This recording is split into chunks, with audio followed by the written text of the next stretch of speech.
Assalamualaikum warahmatullahi wabarakatuh. Bismillah, alhamdulillah, wassalatu wassalamu ala rasulillah Sayyidina Muhammad bin Abdillah. La hawla wa la quwwata illa billah, amma ba'du. Alhamdulillah kita bisa melanjutkan untuk hikmah yang keempat ya pada kesempatan kali ini. Sedikit mereview apa yang sudah saya sampaikan pada pertemuan yang lalu ya, hikmah yang ketiga, sawabikul himam la takhriqu aswarul aqdar, adalah jembatan penghubung gitu ya, agar orang ini bisa proporsional atau agar kita ini bisa proporsional, karena harus senantiasa mampu menjaga keseimbangan antara ikhtiar dan ketawakalan begitu. Upaya yang serius sekaligus juga tawakal yang juga sangat purna begitu ya. Agar kemudian ketika berhasil tidak mudah untuk lupa diri atau takabur. Sebaliknya kalau kemudian tidak berhasil, kita tidak mudah untuk menjadi orang yang putus asa. Di yang keempat ini masih ya, menjadi aksentuator ya, masih menjadi pengingat ya dari hikmah pertama, kedua, dan yang ketiga juga ya, yakni arih nafsaka minat tadbiri fama qoma bihi ghairuka angka la takum bihi li nafsika. Jadi kita diminta untuk mengistirahatkan diri ya. Arih ngaso sapa sira nafsaka ing awak dhewe nira ayyuhal muridu, he wong kang pengin wusul marang Gusti Allah begitu ya. Mengistirahatkan diri dari mana? Ya, minat tadbiri, saking penggawe ngatur. Jadi Ibnu Athaillah ya, secara baik langsung maupun tidak langsung itu sedang menyindir kepada para murid ya, atau sedang menyindir kepada ya kita ini sebetulnya, bahwa manusia ini ternyata punya kebiasaan ya ngatur. Ya. Nah, karena punya kebiasaan ngatur itu ya, sampai-sampai yang diatur itu berlebihan. Yang dimaksud mengatur berlebihan apa ya?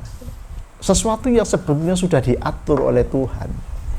Sesuatu yang sebetulnya sudah di-arrange sedemikian rupa oleh Allah ya kepada para hambanya, itu ternyata diintervensi ya, oleh manusia. Jadi kita tuh disarankan, udahlah, hal-hal yang sudah diatur ya oleh Allah, janganlah kemudian kamu ikut ngatur, malah ribet gitu ya. Ya, ilustrasinya sebetulnya hal-hal yang sering sekali tidak kita sadari begitu ya. Kita ini dianugerahi kenikmatan oleh Allah itu luar biasa, nggak sempat bisa menghitung saking banyaknya gitu ya. Sampai-sampai ada sebuah sinyalemen ya dari sebuah ayat, wa in ta'uddu ni'matallahi la tuhsuha. Seandainya kalian hendak menghitung-hitung nikmat Allah, pastilah tidak akan mungkin bisa menghitung. Alias dengan ilmu ataupun piranti hitung yang secanggih apapun, menurut saya kita tidak akan mampu mengkalkulasi atau menghitung berapa banyak ya kenikmatan yang dianugerahkan Allah kepada kita. Oleh karena itu kenikmatan sehat misalnya, atau mungkin rizki yang sering diperbincangkan begitu ya, ini tentu orang tuh masing-masing sudah punya takarannya, sudah punya kadarnya, sudah punya ukurannya tadi itu. Sehingga kadang-kadang kalau masih merasa kurang ya, dikasih lebih juga masih merasa kurang, itu mesti kita harus bertanya kepada diri kita, akankah kita atau adakah yang salah dengan diri kita kalau kita ini masih dihinggapi penyakit atau masih dihinggapi rasa selalu tidak puas ya, selalu merasa kurang, senantiasa kurang ya, meskipun sebetulnya begitu ya, kalau orang melihat kita tuh sudah lebih dari cukup begitu ya. Nah, oleh karena itu arih nafsaka minat tadbiri, arih ngaso sopusir. Jadi minat tadbiri ya tadi itu dari saking penggawe ngatur li amri dunyaka, kanggo urusan dunia niro ya. Ini wahwa utawi at-tadbir, apa sih yang dimaksud dengan at-tadbir begitu ya? Iku ayyuqadira yen to nentuaken, ayyuqadira yen to nentuaken sapa asahsu wong sawiji fi nafsihi ing dalam awak dheweke saksun ahwalan ing pira-pira tingkah yakunu kang ono ya. Alaiha ing atase alaiha ing atase ahwal begitu ya.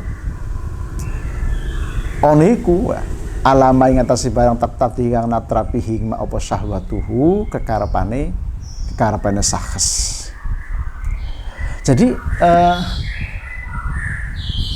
keseharian orang yang tadi mikir terlalu dalam terkait dengan kehidupannya di dunia ini, diberi kesempatan untuk tanggung jawab merasa kurang, diberi amanah merasa kurang, masih merasa kurang tinggi misalnya, diberi kesempatan untuk bersinergi misalnya ya dengan sesamanya di dalam menjalankan usahanya misalnya, atau di dalam menjalankan aktivitas-aktivitas bisnisnya misalnya, itu juga masih merasa kurang. Jadi ini sekali lagi ya ada kaitan yang sangat erat dengan usaha, atau kalau kemudian kita kembalikan kepada hikmah yang pertama, ada kaitannya sangat erat dengan definisi amal itu atau amal perbuatan. Jadi ketika kita ini berada dalam zona asbab, kita kaitkan dengan hikmah yang kedua, maka apa yang sedang kita lakukan ya, bekerja sesuai dengan tusi kita masing-masing, profesi kita masing-masing, tanggung jawab kita masing-masing ya. Lalu profesi yang kita geluti itu mampu menjadi wasilah kita mendapatkan rezeki untuk bisa mencukupi kehidupan keluarga kita ya. Dan pada saat yang bersamaan kita juga masih punya waktu yang cukup ya untuk beribadah kepada Allah, baik yang ibadah mahdhah maupun ibadah ghairi mahdhah misalnya. Maka ketika di hikmah yang kedua kita disarankan tidak usah tergoda untuk berpindah ya, kepada level tajrid gitu ya. Maka di dalam hikmah yang keempat ini justru sebaliknya, kita ini janganlah kemudian terlalu ngoyo gitu untuk memikirkan nasib kehidupan kita di dunia ini. Maksud saya begini, jadi yang dimaksud dengan arih ya, kata-kata arih nanti kita sarahnya kita akan bacakan penjelasannya mengapa menggunakan diksi arih ya. Kita disuruh beristirahat untuk tidak ikut ngatur-ngatur karena sudah diatur oleh zat yang maha mengatur begitu ya. Ini sejatinya adalah untuk memberikan proporsi, untuk memberikan satu dimensi ketenangan agar kita bisa bersikap sekaligus melakukan apa yang sedang kita lakukan itu sesuai dengan proporsi. Sebagai ilustrasi begini, masing-masing kita tentu punya tanggung jawab. Masing-masing kita tentu punya aktivitas ya, yang melekat tadi, apakah profesinya, kemudian apakah profesi ini berkaitan juga dengan orang lain, misalnya mitra bisnis, atau kemudian juga atasan, atau juga kolega ya, kalau itu di organisasi misalnya. Maka tentu ya, kita ini di dalam bekerja itu pasti dibatasi dengan tusi istilahnya, tugas dan fungsi. Yang gitu ya, masing-masing itu tentu sudah ada persentasenya atau ada kadarnya ya, sesuai dengan levelnya masing-masing. Kalau dalam sebuah tata organisasi, di pekerjaan di kantor misalnya, dalam organisasi pemerintah misalnya ya, maka tentu sudah diatur levelingnya. Ada level pemimpin, ada level eksekutor gitu ya, kemudian ada level konseptor, ada level drafter. Artinya ada yang, kalau kita meminjam istilah ya, hierarki ya, struktural, kan ada jabatan pengawas. Ini level eselon 4. Kemudian ada jabatan namanya administrator. Ini eselon 3. Lalu ada pimpinan tinggi pratama ya, para direktur, para kepala pusat ya, kalau kita sedikit meminjam hierarki ya di dalam organisasi pemerintahan. Lalu kemudian ada jabatan tinggi madya, para eselon 1. Nah, tentu masing-masing struktur ini sudah diatur. Ya. Ada anjabnya ya, analisis jabatannya ya. Sekaligus juga apa saja yang menjadi kewenangan dari masing-masing level tadi, itu dari mulai pengawas, administrator sampai dengan pratama dan sampai dengan madya. Nah, oleh karena itu begitu ya. tentu tidak pas ya kalau kemudian levelnya pengawas ya mikirin ya kerjanya yang pertama tadi itu kan juga katuan kan gitu kan, katuan. Nah apalagi kalau sudah urusan rizki tadi itu dalam kehidupan dalam apa namanya dari rizki ya masing-masing hamba Allah ya termasuk kita ini, sehingga ketika kita ini ngoyo gitu ya di dalam mengejar ya, sesuatu yang sebetulnya sudah menjadi jatah kita atau sudah tercatat jatah kita begitu ya, maka sebetulnya itu adalah sesuatu yang muspro, sesuatu yang tidak akan memiliki makna, bahkan kemudian apa namanya masuk dalam kategori sesuatu yang mubazir. Ibu bapak sekalian yang saya hormati, saya ingin bacakan ini, ada kalimat yang menarik di dalam syarah Asy-Syarqawi ini. Wa fi ta'biri, saya bacakan dulu nanti saya terjemahkan. Wa fi ta'birihi bi arih isyaratun ila annal matluba tarkuhul muridi huwa ma fihi ta'bun wa mu'anatun ama tadbiru umuri ma'asyihi ala wajhin sahlin yasta'inu bihi ala matlubihi fala ba'sa bihi walidha warada at-tadbiru nisful ma'isyah. Saya terjemahkan dulu. Wa fi ta'birihi, lan iku ing dalem takbire musannaf, yakni kalimat atau diksi yang dipakai oleh Ibnu Athaillah Sakandari, bi arih, dengan kalimat arih, dengan kata-kata arih tadi itu, arih nafsaka, isyaratun utawi isyarah ila anal madluba maring sak temene kang den suprih iku tarkuhu olehe ninggalaken matlub lil muridi maring wong kang ngarepaken wusul maring Gusti Allah, huwa kang utawi matlub iku ma barang fi kang tetep ing dalem mak takbun utawi kesulitan atau kepayahan ya, wa mu'anatun sekaligus hal-hal yang sulit. Jadi mengapa kemudian menggunakan kata arih ya, itu adalah isyarat bahwa sebetulnya seorang murid ya, orang yang menghendaki wusul kepada Allah itu tidak usahlah kemudian mikirin hal-hal yang sudah diatur oleh Allah ya. Jadi kalau kita hubungan dulu dengan apa namanya dengan kalimat dalam matan begitu ya, mungkin tadi saya sedikit terlupa, mohon maaf gitu ya.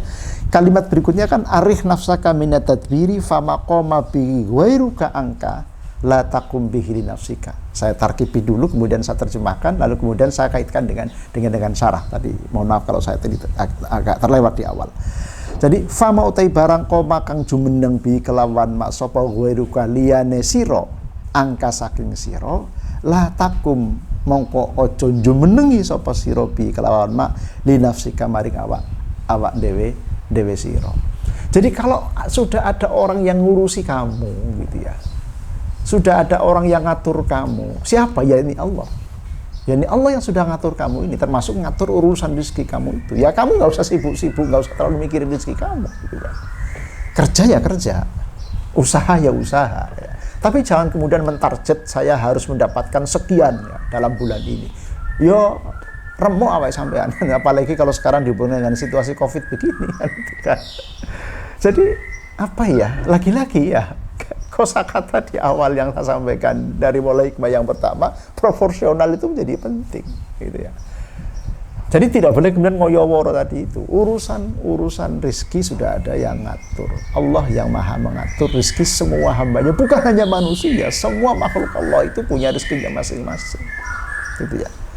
Jadi kalau kemudian jenengan lagi berusaha, lagi kerja, lagi beraktivitas, ada target, oke, begitu ya, dalam konteks planning. Ya, itu saya kira wajar dalam dunia manajemen. Tetapi kemudian cara kemudian mendapatkan dan cara mengeksekusi dan sekaligus cara untuk bisa mencapainya itu tidak boleh ngoyo-woro gitu ya. Siang jadi malam, malam ganti siang gitu ya. Jungkir balik segala macam. Itu nanti malah kita menjadi orang yang tidak sehat gitu kan. Karena berburu sesuatu yang sebetulnya jatahnya sudah ada. Yakni rezeki tadi. Fa maqama bihi ghairuka angka la taqum bihi linafsika. Jadi tadi ya kembali kepada pengertian bi arih tadi itu ya, mengapa menggunakan diksi arih nafsaka minat tadbiri ya, ini adalah isyarat agar atau isyarat ya agar si murid ya orang yang menghendaki wusul kepada Allah ini kemudian mengistirahatkan diri untuk kemudian tidak ikut ngatur sesuatu yang sudah diatur oleh Allah. Tapi pertanyaannya, kalau kita semata-mata hanya menjalankan usaha nih, kita melaksanakan aktivitas, kita bekerja normal begitu, itu boleh nggak? Gitu. Nah jawabannya tentu boleh. Ini kalimatnya juga menarik begitu ya. Ketika dia katakan atau Sarkawi mengatakan amma tadbiru umuri ma'asyihi ala wajhin sahlin ya. Anapun utawi ngatur-ngatur perkara ma'isyahe murid ya ala wajhin ing atase dimensi sahlin kan gampang. Ya kalau sekedar untuk apa ya bekerja dalam konteks merencanakan, dalam konteks melaksanakan aktivitasnya, dalam konteks kemudian memenuhi target-targetnya, tapi sewajarnya begitu ya, ala wajhin sahlin, proporsional lagi-lagi itu ya, maka dia katakan begini, jawabannya tadi ya, kalau seandainya hanya sekedar begitu ya, yasta'inu bi alamatul untuk bisa mendorong atau untuk bisa menolong tercapaian sesuatu yang direncanakan tadi itu fala ba'sa bihi ya ora apa-apa gitu ya. Yang dimasalahkan itu kalau kita ini ngedereng gitu. Apa bahasa Indonesia ngedereng itu? Ya upayanya itu hampir nggak hitungan gitu kan. Siang jadi kerja sampai nggak kenal waktu istirahat jadi ya. Badan tuh dipaksa, pikiran diforsir segala macam, ujung-ujungnya malah kita sakit kan itu kan. Nah oleh karena itu ya sewajarnya lah kan itu kan, kerja tentu ada planningnya, ada strateginya, lalu bagaimana cara-cara untuk bisa memenuhi harapan-harapan yang sudah direncanakan misalnya ya tentu selagi itu kemudian wajar ya maka dikatakan oleh pensarah dari Ibnu Athaillah ini adalah fala ba'sa bihi rapopo itu kan, karena itu kaitannya dengan usaha yang wajar tadi itu.